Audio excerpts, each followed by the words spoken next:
Got a quick little video for you today. New Beetle.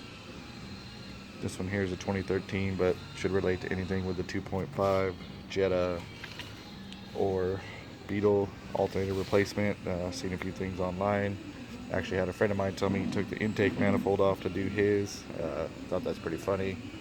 If you want to turn a hour job into a 4 or 5 hour job, you can do it that way, but I thought I'd give you a little rundown. Step one, get a 15mm wrench, put it on your tensioner pulley down below, push it towards the front, and take the upper belt off. Okay, just like that. Got the upper belt off. You can see the alternator's packed in there pretty good. Not much room to take it out from the top. You can see how it'd be a little confusing. Next step is pull the lower shield out. 8 Phillips head screws, slide the shield out. And now we'll go underneath and have a look. Okay, so the compressor is held on by 3 13mm bolts. So you're going to need a 13mm deep socket, and then on the farthest back one, not all of them have it, but some of them have a bracket, actually a stud on part of the bolt with a 10mm nut that holds the power steering line to the pump. You're going to have to take that off first, and then once that's off, you're going to pull the 3 main bolts out, which I've already done. It's going to loosen the compressor so we can drop it down and get it out of the way. Okay, now that the compressor's loose, we're going to lower it down, rotate it out of the way without unhooking the lines because it will be pressurized. Tuck it out of the way. I have it sitting on a block, and if you look up, we can now see the alternator.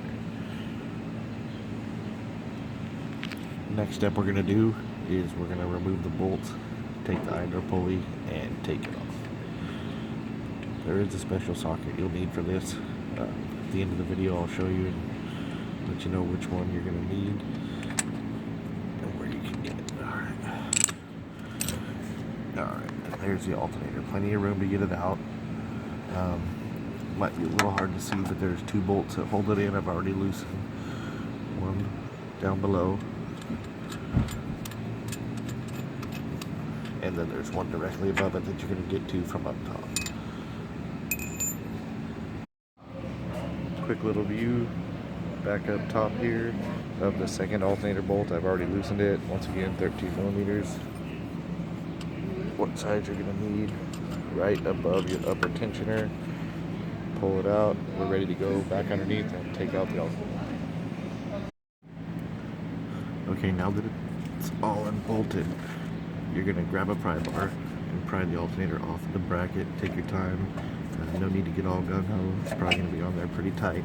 Once you do, you can rotate it to the right, and it will rest right about there. Now's a good time to pull off the last retainer, pop the little plastic cap off, and take your power cable off. Again, make sure the battery is unhooked at this point. Should have been already, but double check it, make sure it's not connected, and we're going to pull the power. Okay, got the cap off, wire off, the connector's off. Again, on this connector, I'll try and give you a better view of it if I can. You're just going to pull back on this little tab, and you'll see it release the connector on the inside by pulling back. Pop that off. Sorry about the video, the phone keeps rotating. One thing off, we just drop it out the bottom. Plenty of room.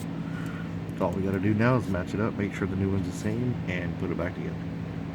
Okay, one last thing I thought I would show you for the do-it-yourselfers at home. The only part on this job you might have a little trouble with is the idler pulley. You can get the alternator out without taking this off, but it makes it a lot harder. VW uses a socket, triple square. So what you're going to need is an XZN 10mm for the 2 bolts on the idler. Just thought I'd give you that little bit of info. If you plan on doing it, maybe you could order one. You can even get them at Walmart, from what I understand. But just thought I'd let you know before you tackle it that you probably will need that. Something to look into.